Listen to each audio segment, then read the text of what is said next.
Haio, saotranao zahay noho ny fitiavan-dehibe. Nanoloranao anay ireo reny marobe. Nanome anay ny aina, ny taiza sy ny kolo, na ahafahanay mameno ny tontolo. Haio, ny vavakay androany atokanay manokana, iarahana amin'ny maro fa tsy atsitokatokana, ka atolotray indrindra ho an'ireny eran-tany, na ireo akaiky eo, na ireo izay lavitrany. Haio, ho tahinao izy ireo, ho lava ny andro iainany, ho rakofanao tsiky ny tahabao marainany, arotsaka ho aminy ny fitiavana sy zava, ny sisa tontolony ho fifaliana lava. Haio, omenao azy ireo ny tanjaka sy hery, avaozy ny finoany raha indraindray mitady very.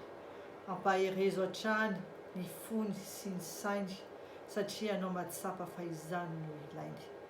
Haio, ho tahinao izy ireo amin'ny sisa rehetra, ho tantananao na mandeha na mitoetra.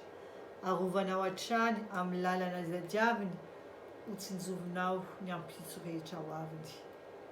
Amen. Raus grazie.